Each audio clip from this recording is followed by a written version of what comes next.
Assalamualaikum warahmatullahi wabarakatuh. Perkenalkan nama saya Syifa Hayati dengan 55401223132.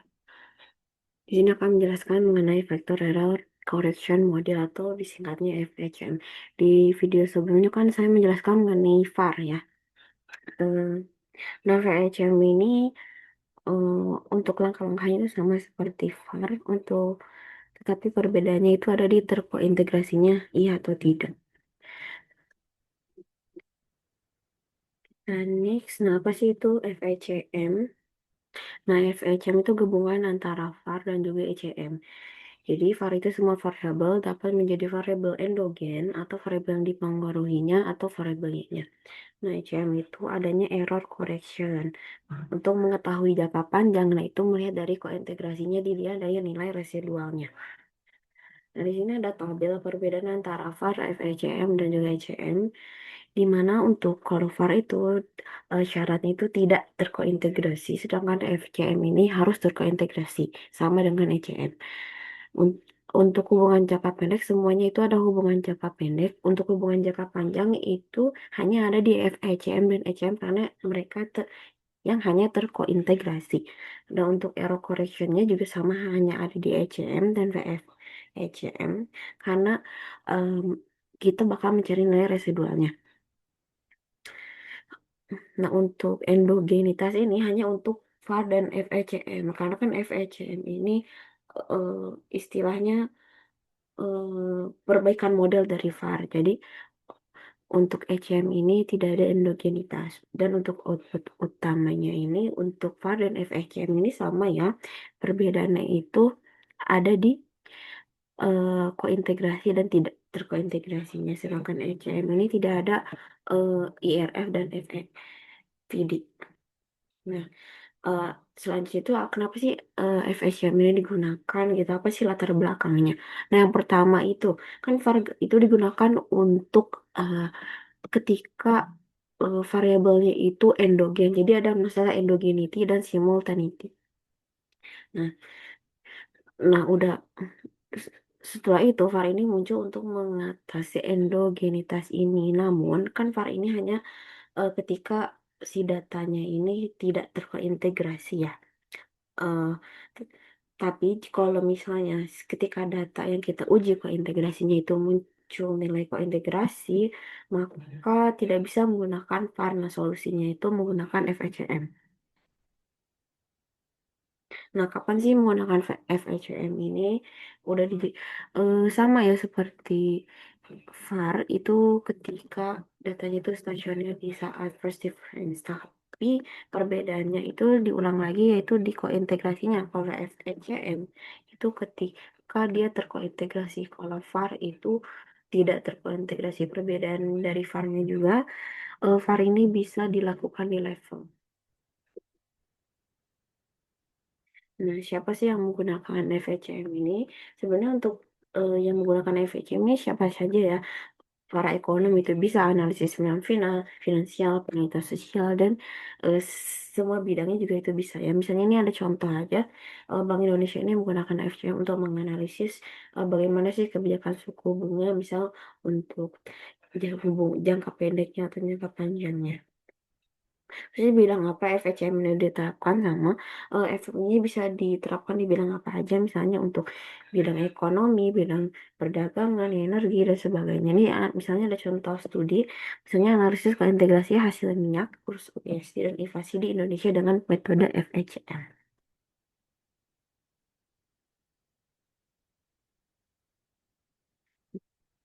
Jadi bagaimana sih langkah-langkah FHCM? Langkah-langkahnya sama ya kayak VAR. Yang pertama itu uji stasioner. Yang kedua itu kita akan menentukan nilai optimalnya. Yang ketiga uji stabilitas menggunakan air root. Yang keempat itu uji kointegrasinya, apakah terkointegrasi atau tidak. Kalau terkointegrasi, masa kita menggunakan FCM. Kalau tidak terkointegrasi, maka kita menggunakan VAR. Yang keempat itu estimasi FECM-nya. Yang kelima itu kita bakal granular causality test, di mana ini untuk mengetahui atau menguji gitu, apakah ada hubungan antar variabelnya. Yang kelima Yang ketujuh itu kita bakal uji RF untuk mengetahui shock atau guncangannya. Yang terakhir itu FFID untuk mengetahui variabel mana sih yang menimbulkan guncangan tersebut. Oke, thank you. Selanjutnya kita bakal demonstrasi menggunakan Air Studio.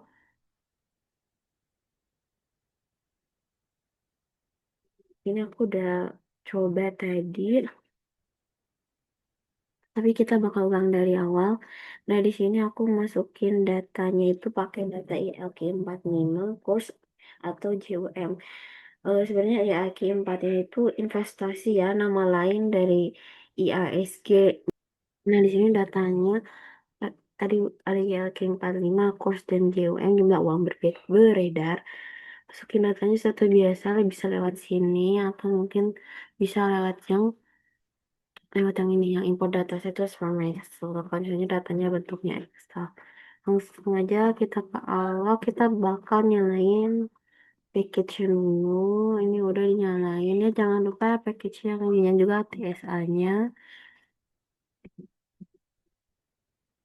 Karena kita bakal uji ADF, jadi kita butuh ATSA ini. Udah itu, kita, nah di sini lah, aku udah coba di mana nilai jumlah uang beredar ini dia tidak di dia stasionernya di tingkat second difference ya, bukan first difference, jadi tidak memenuhi. Sisanya yang lagi 45 kurs ini memenuhi. Nah, jadi kita bakal ngilangin data yang ini sama yang nomor sama yang JUM. Jadi karena ini satu udah 34, berarti ini satu, berarti kita ilangin.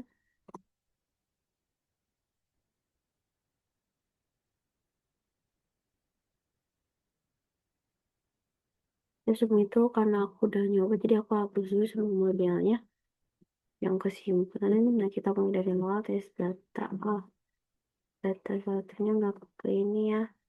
Kita nggak apa-apa, kita masukin aja yang baru. Pada selesai from Excel, datanya ini ditaruh di yang ini. Bukan. Panang itu berarti benar yang ini.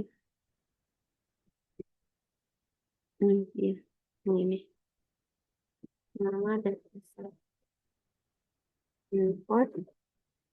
Nah, kalau udah enter, kita bakal masukin datanya ini sebagai objek time series karena data kita frekuensi dan dimulai pada tahun 2022 dan dari 2007. Data kita bulanan, maaf. Data kita bulanan. Makanya frekuensinya 12. Kalau misalnya data teman-teman itu kuartal, ini bisa diganti 4, terus ininya diganti 4, terus ininya diganti juga R, itu kan yang untuk kuartal keempat ya. Udah itu kita bakal lihat plot datanya. Nah, ini yang IAQ-nya, ini yang kursnya. Udah itu kita bakal uji stasionaritas masing-masing karena yang kita pakai ini cuman data IAQ45 dari kurs.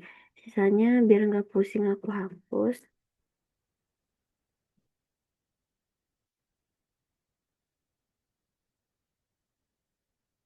Nah, ini dia udah lebih kecil dari 0,05 ya pada saat first difference. Sedangkan pada saat tingkat biasanya lebih besar, jadi tidak memenuhi. Yang ini juga datanya ini lebih kecil pada saat first difference, itu datanya memenuhi lebih kecil dari 0,05. Nah, karena dua-duanya ini first difference, maka memenuhi syarat FHCM-nya. Tapi kita masih belum tahu nih, kita bakal VAR atau FFCM. Jadi kita bakal uji kointegrasinya. Sebelum uji kointegrasi, kita bakal nentuin leg optimalnya terlebih dahulu. Nah, di sini teman-teman, ini fast leg ini ada ini ya. Ini itu untuk pemilihan leg optimal. Nanti nilainya otomatis muncul. Dia ada di VAR ini. Makanya dia ada di dalam application ini ya. Nah, aku like-nya ini 12. Soalnya like-nya ini bebas ya. tapi aku pakainya 12 dan di sini bisa dilihat kalau leg-nya ini 4 sama satu, tapi aku bakal ngambil 4 karena untuk leg ini dia minimal 2, dia nggak bisa kalau misalnya di bawah 2. Udah itu kita bakal estimasi model varanya, karena ini kita var dulu ya, karena kita bakal uji kuantifikasi. Setelah uji kuantifikasi baru kita bisa menyimpulkan apakah dia var atau FHCM. Udah itu kita uji kestabilan. Nah, di sini aku bakal ngasih tahu sebenarnya uji kestabilan yang bagus itu ada di bawah nilai 1. Di bawah nilai 1. Nah, yang ini memenuhi ya. Setelah 1 ini kan ada 0,7 dan setelah itu memenuhi. Nah, hanya saja mungkin ada satu yang nilainya 1,04. Hmm, tapi karena ini bagusnya untuk uji stabilitas ini nilai rootnya itu di bawah 1. Jadi kalau nilainya 1 itu nggak bisa, berarti tidak stabil. Mungkin ada kesalahan di datanya, atau mungkin datanya bisa dihilangin, nah, bisa atau bisa ditambahin atau mungkin lebih dipanjangin. Cuman karena ini cuman untuk apakah uji doang, estimasi doang, demonstrasi doang gitu, sama interpretasi ya paham atau enggak. Jadi aku bakal tetap lanjut. Selanjutnya kita bakal uji kointes pakai Kajo. Ini kan kalau kita gini, dia nggak bakal muncul summary-nya, makanya kita tambahin summary udah itu.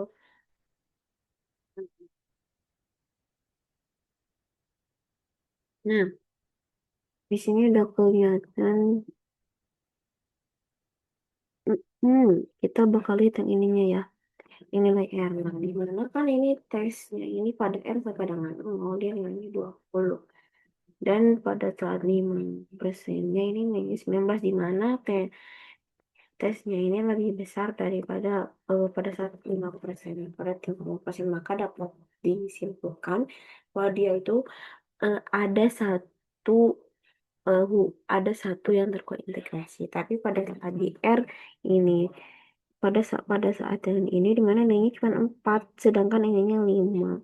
Berarti dia lebih kecil daripada saat 5%-nya. Dapat disimpulkan bahwa tidak ada hubungan lebih dari satu yang terkointegrasi. Jadi cuma ada satu yang bersama yang terkointegrasi saja. Jadi karena cuma ada satu, berarti kita memenuhi dong, karena kan syarat dari FSM ini selain first difference, datanya itu stasionernya di first difference, tapi juga terkointegrasi. Di sini ada satu ya yang terkointegrasi. Jadi di sini kita nulisnya R-nya sama dengan 1. Nah, selanjutnya kita bakal baru nih estimasi FECM-nya. Misalnya kita kasih nama model FECM. Nah, ini untuk membuat model FC dengan satu hubungan kointegrasi. Nah, biar muncul, kita bakal summary modelnya.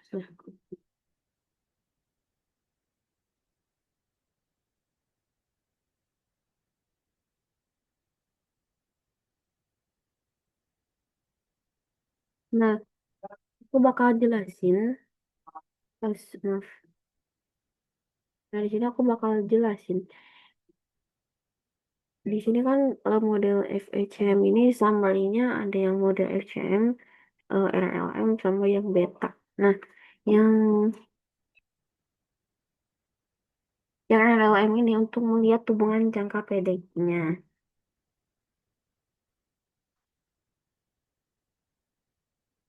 Sedangkan yang beta ini, nah, yang RLM ini untuk hubungan jangka pendeknya, sedangkan yang beta ini untuk hubungan jangka panjangnya. Nah, biar lebih jelas itu gimana, kita bakal summary satu-satu ditambahin tanda dolar ini. Kita bakal ngeliat hubungan jangka pendeknya dulu. Nah, di mana? Nah, di sini udah ada estimasi modelnya ya. Kita lebih awal lagi, nah, yang ini. Nah, yang pertama yang YLK45 dulu ini uh, estimasi modelnya ke bawah. Di sini kan ada tanda titik-titik ini ya. Nah, dia tuh jadi tuh dilihat bahwa pada ILK eh, ILK apa? Lupa. ILK 45 ini dia senilai 0,12, berarti 12,5%. Berarti jadi artinya itu tadi kan aku udah jelasin untuk summary model ECM, dolar LM ini untuk melihat hubungan jangka pendeknya. Berarti ini kan ECT-nya senilai nilainya 0,1252. Jadi artinya itu ada koreksi kesalahan jangka panjang dengan kecepatan itu 12,52% per periodenya. Nah, variabelnya itu lagi itu di mana aja itu yang ini ya yang ada titik-titik ini itu di nilai residualnya terus pada saat eh ya Q45 itu di leg 2 dan ini kurs di leg 2.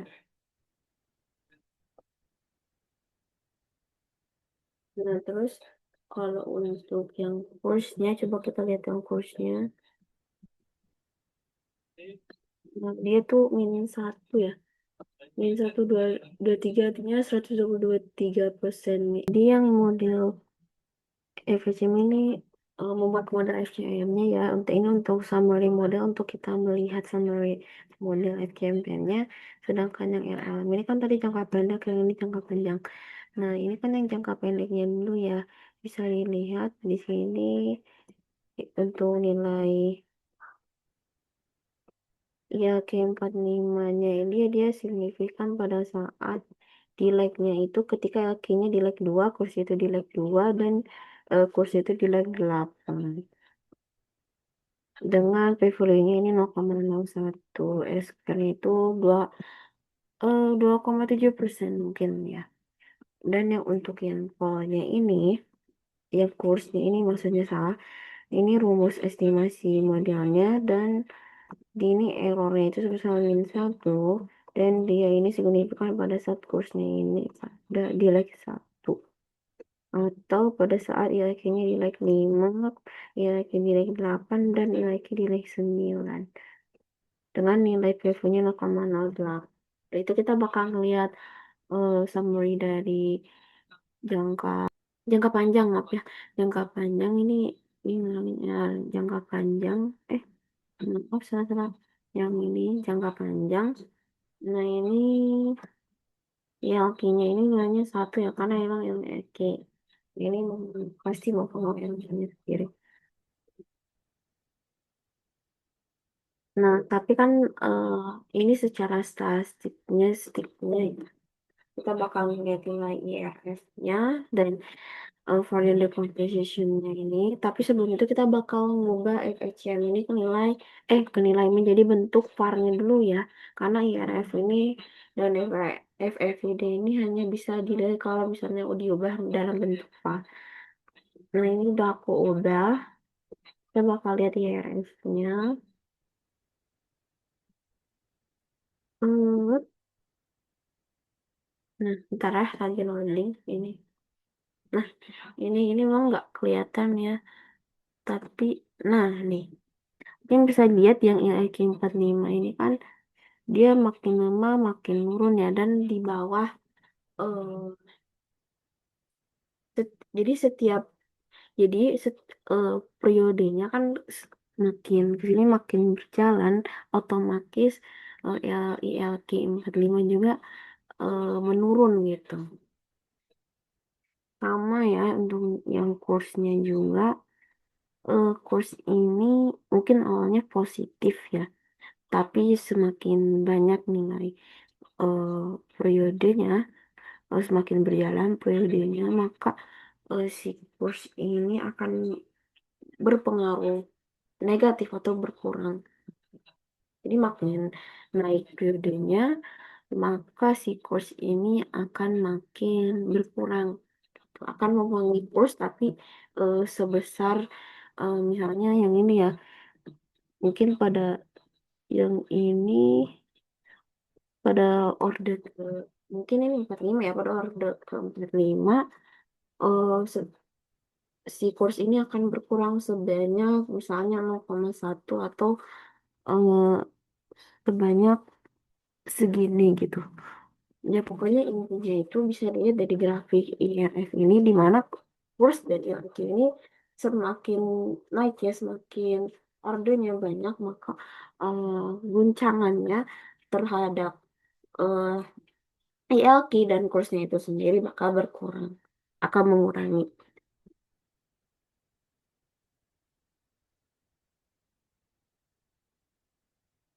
Nah, sedangkan yang ini FPD-nya di mana untuk ILQ 45 ini menarik ya, karena ternyata dipengaruhi oleh kurs ya. Jadi ILQ, ILQ 45 ini dipengaruhi oleh kurs, lalu baru mengaruhi ILQ 45-nya. Sedangkan untuk kurs ini dipengaruhi oleh dirinya sendiri, yaitu kurs baru dipengaruhi ILQ 45-nya. Nah, tadi selanjutnya kita bakal uji facility atau Granger. Tapi aku udah coba uji Granger dengan cara manual ya. Cuman tuh dia eh, nggak tahu kenapa ya error, aku nggak tahu di kesalahannya di mana. Jadi aku uji Granger facility-nya pakai bantuan AI. Jadi yang pertama kan ini ya kita ubah objek var-nya ini jadi FECM. Nah, pakai package itu ada di var. Udah ini kita ubah. Nah, baru kita ke Granger, uji Granger. Nah, udah masuk. Baru deh. Ini juga kita enter. Biar modelnya tidak terbatas. Jangan lupa di ujian Nova-nya dulu. Nah, baru deh kita Granger testnya. Misalnya nih kita yang course ya. Nah, sebenarnya dia nilainya itu lebih besar dari 0,05 ya. Berarti tidak ada apa ya? Berarti tidak ada hubungan Gregornya. Berarti tidak ada hubungan kausalitas antar variabelnya ya. Oke, mungkin cukup sekian dari saya. Mohon maaf bila ada yang salah. Wassalamualaikum warahmatullahi wabarakatuh.